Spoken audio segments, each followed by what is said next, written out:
शुरुआत करते हैं आज के इस बेहद खास विश्लेषण की। आज हम मेरी दिल लगी नाम के एक बहुत ही खूबसूरत और गहरे आध्यात्मिक गीत की भावनात्मक यात्रा को डिकोड करने वाले हैं। ये कोई आम गीत नहीं है, ये असल में एक इंसान की आत्मा का सफ़र है। इस विश्लेषण में हम देखेंगे कि कैसे एक भक्त दुनियादारी की इस गहरी थकान से गुजरते हुए अंत में खुद को पूरी तरह से ईश्वर के चरणों में सौंप देता है। तो चलिए इस पूरी यात्रा की गहराइयों में उतरते हैं। तू सुनता है मेरी खामोशी, बिन कहे, बिन तुझे बताए।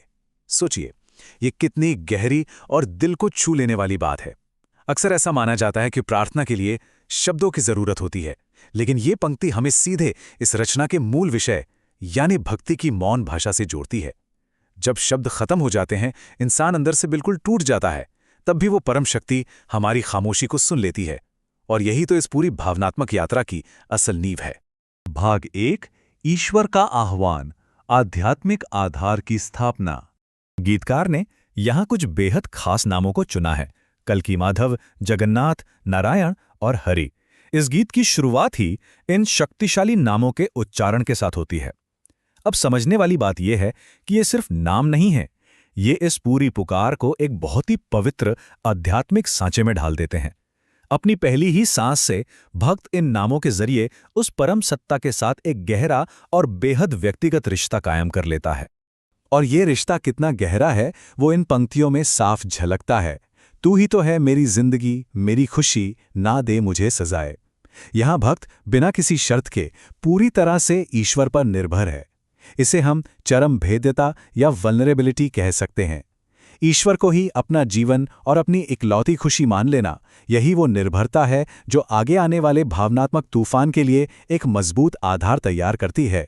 भाग 2, मौन और पीड़ा, मानवीय थकान की गहराई में उतरना।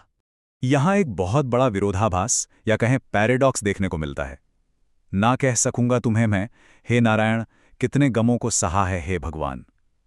ध्यान दीजिए, भक्त नारायण से बात तो कर रहा है, लेकिन बता ये रहा है कि वो अपनी पीड़ा को शब्दों में बयां ही नहीं कर सकता।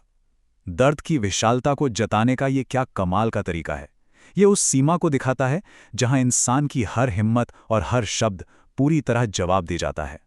अगर इस पीड़ा को थोड़ा और गहराई से समझें तो इसके 3 मुख्य पहलू सामने आते हैं। पहला, दुखों को चुपचाप सहने का भारी बोझ।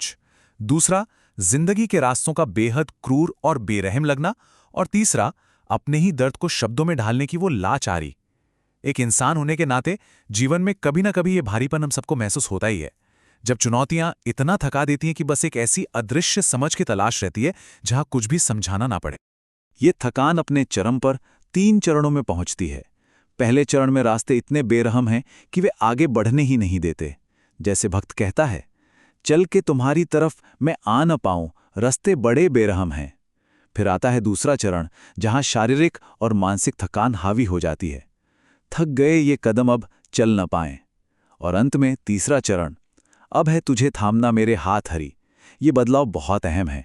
भक्त अब खुद चलकर ईश्वर तक पहुंचने की कोशिश छोड़ चुका है। वो इतना थक गया है कि अब उसे ईश्वर का हाथ चाहिए जो आगे बढ़कर उसे थाम ले। भाग 3, शरण की तलाश, आराम और सुकून के लिए एक मार्मिक पुकार। ये पंक्तियां सच में अंदर तक झकझोर देती हैं। रो ही पड़ूंगा हरि मुझे दे सहारा, एक कंधा मुझको भी दे जहां सर टिकाकर पाऊं मैं संतावना। जरा कल्पना कीजिए, पूरे ब्रह्मांड को चलाने वाले से रोने के लिए एक कंधा मांगना। यह इस बात का सबसे खूबसूरत उदाहरण है कि यहाँ ईश्वर कोई दूर बैठा डराने वाला शासक नहीं है, बल्कि वो एक करीबी साथी है। एक ऐसा दोस्त है जिसके कंधे पर सिर रखकर दुनिया भर की सारी थकान मिटाई जा सकती है। इस अंतिम पुकार के 3 हिस्से हैं। पहली मांग है सांत्वना के लिए वो कंधा। दूसरी मांग है एक अंत, बस कर ये ढलते सितम, ये इम्तिहान भी। भक्त अब जिंदगी की परीक्षाओं और इन जुल्मों से पूरी तरह थक चुका है। और तीसरी, सबसे बड़ी मांग है प्रत्यक्ष दर्शन। दर्शन दिखला दे, तुझको है मेरी कसम। देखा जाए तो भक्त अब सिर्फ आराम नहीं मांग रहा, वो अपनी पीड़ा खत्म करने के लिए ईश्वर को अपनी कसम देकर उनके सामने आने की जिद कर रहा है। भाग 4, अंतिम समर्पण, एक बेरंग अस्तित्व को हमेशा के लिए बदलना। पार्थ की ये दास्तान मुकम्मल कर दें। ये हिस्सा बहुत ही खास है। यहाँ गीतकार पार्थ का नाम लेकर अपनी खुद की जीवन कहानी को अधूरा बता रहा है। और सबसे खूबसूरत बात क्या है, वो अपनी इस कहानी को पूरा करने की जिम्मेदारी खुद नहीं ले रहा, बल्कि एक सर्वोच्च लेखक यानी ईश्वर के हाथों में सौंप रहा है।